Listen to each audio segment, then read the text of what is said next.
Pete Prisco and Rick Spielman standing by. Pete, how did Tua look today? You know, it's hard to read into practices, and we get caught up in that in a lot of ways all over the league. A guy throws an interception. You don't know if he's trying to work on it. I've had a lot of quarterbacks tell me they work on things, but he threw a really bad interception today. I mean, Jevon Holland, the rising star at safety, picked him off and took it back for a pick six. He got him again later in the practice, but he did make some good throws. And so that's the problem with Tua.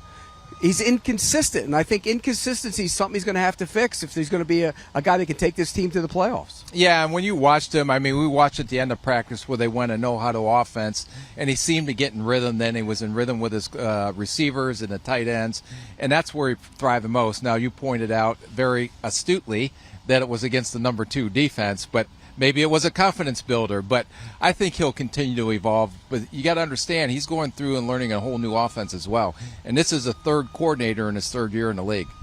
So, Rick, did not play in the preseason opener last week, did Tua. He was asked today if he's going to play in the second preseason game against the Raiders on Saturday. He said, I want to, but I don't know. Rick, do you think he should be playing with the ones this week?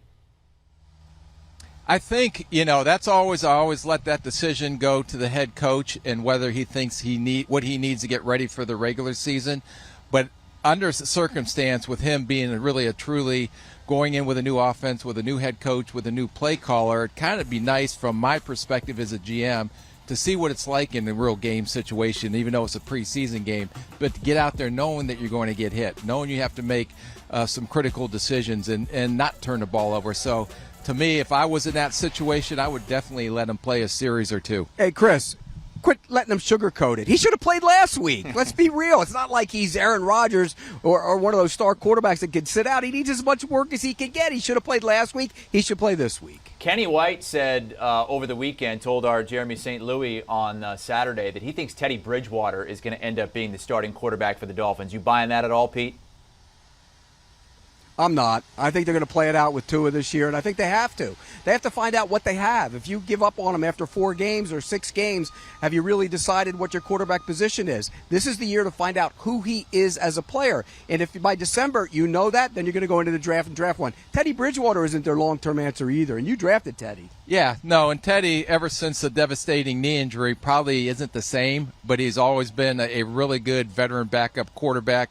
I think he's great for that room as well because of his experiences and how he can guide Tua from a player-to-player standpoint. And Teddy's learning a new offense as well, but I think they have to go with Tua. They have to find out what they have because third year of a quarterback is always a critical year. Either you're going to know what you have or you don't have, and then you have to make plans moving forward after the third year. All right, so the bad news is Tua threw a couple more picks today, but the good news, Pete, as you mentioned, the defense looking pretty good, specifically Jevon Holland, who was an honorable mention on your top 100 players this year. I got to believe he's going to crack that top 100 next year if he does what you think he's going to do. Well, Rick keeps copying my paper, and I rave about the kid, and of course, he tries to take credit for it.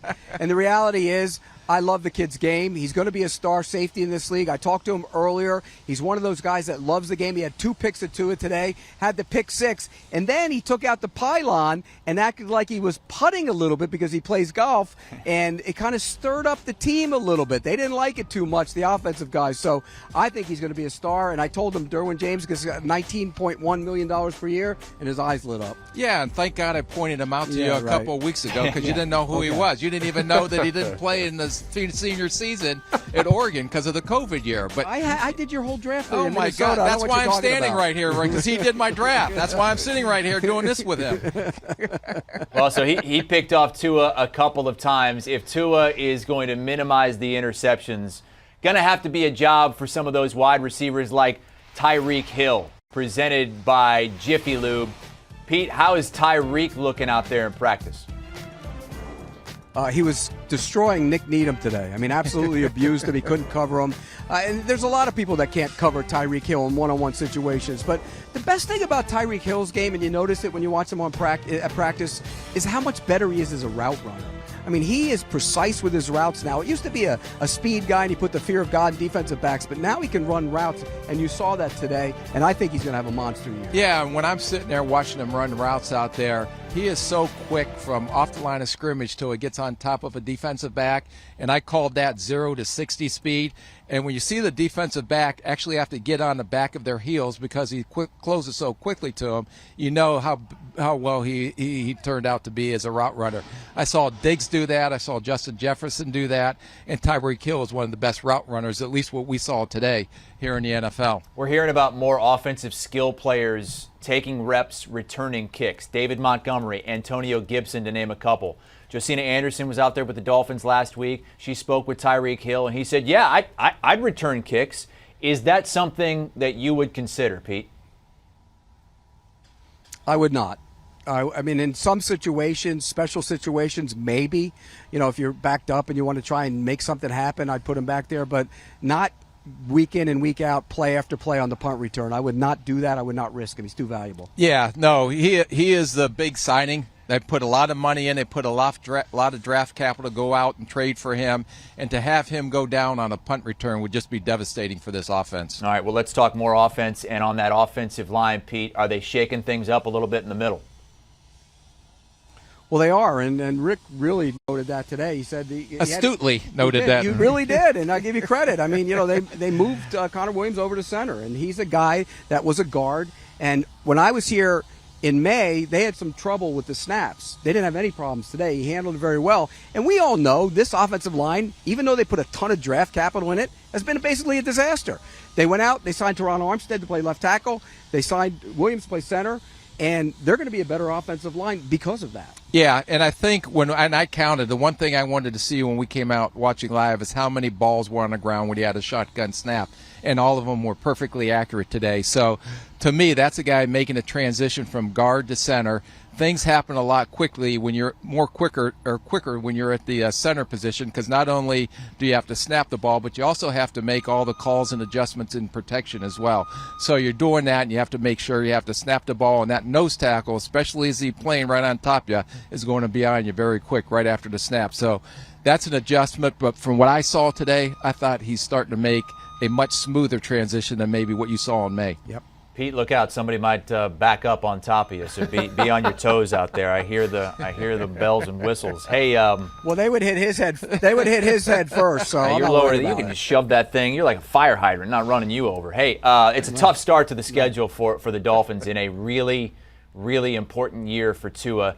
Yes, they're favored against the Patriots to start the year, but that's kind of a toss-up game. Then they have the Ravens, the Bills, the Bengals.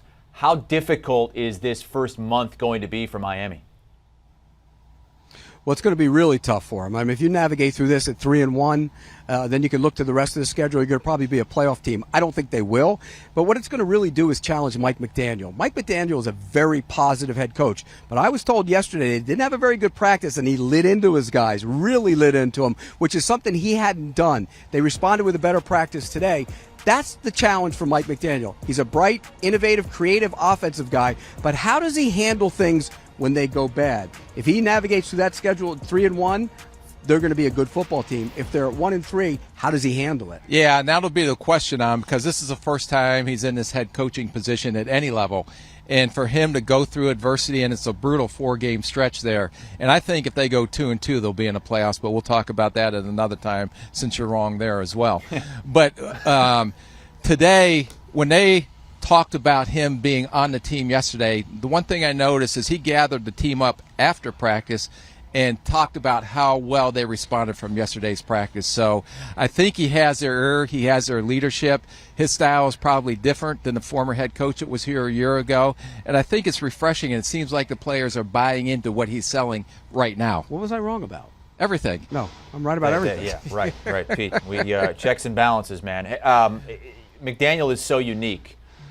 We see him in the press conferences, always taking selfies. Rick, is he the same guy out there on the field with the team? Yeah. Well, Pete's always taking selfies too, so yeah, I'm kind of used to it. Here I am. Except it's a little lower. Yeah, We're taking put it on my selfie like gram. this. Picture on my Instagram. Yeah. Put it on my Instagram. Yeah, I noticed the energy that he brings out at practice, the positive reinforcement. He's coaching the offense. He's not doing much on the defensive side of the ball, but the drills and the way the practice was organized and, doing that hurry-up 2-minute type drill they did at the end, not only from an organizational standpoint, but from getting these guys used to this heat, because that's a huge home field advantage when they have to play teams down here, especially early in the season. And I remember when I was here back in the early 2000s, we always made sure we wore jerseys and wanted always the visitors to be in that dark color jersey because of the heat down here. And they have a huge advantage coming up this season, especially when teams from the north have to come down and deal with the heat. Let me get a picture for my gram with my Kirk Cousins apologist right here. Ready? I went on Pete's Twitter to see what's he writing about Dolphins camp today. I got to get an inside look because not all of us get to attend practice. I see one tweet and he's just complaining about the music going on at practice. What's your problem with the music? Because he doesn't watch practice. They don't want you tweeting about practice here. That's a violation. Yeah, So he can tweet about the music selection. They didn't play Frank Sinatra today. He was mad. Well, you know what? If they did, they would have done it my way. There you go, Pete. Hey, let's get a pick for week 1, Rick. The Dolphins 2.5-point favorites at home against the Patriots. Last year, they were 2-5 against playoff teams. Both of those wins came against the New England Patriots. I'm going with the Dolphins over the New England Patriots in the opener. I think the Dolphins are a better football team. I think they're more talented. I think New England's really lacking talent. They've had some bad drafts. Belichick, we know, is a special coach, but I'm going to take Miami minus the points as well. We are in agreement. Finally. All right. Tua would be 4-0 against Bill Belichick and the Patriots if that happens. Guys, thank you so much. Rick Spielman and Pete Prisco out there at Dolphins camp. We'll be hearing much more from them throughout the day as they talk to players as well. The Dolphins and Patriots, will be on CBS when the NFL returns September the 11th, week 1. That is an early game, as well as Bengals and Steelers. A couple of really good late games as well. The Chiefs are at the Cards, and the Chargers host the Raiders. Do you want a sports network that delivers everything that matters about the game? The highlights, the picks, the instant analysis, no yelling, no fake debates, no politics. Hit the subscribe button and never miss a moment.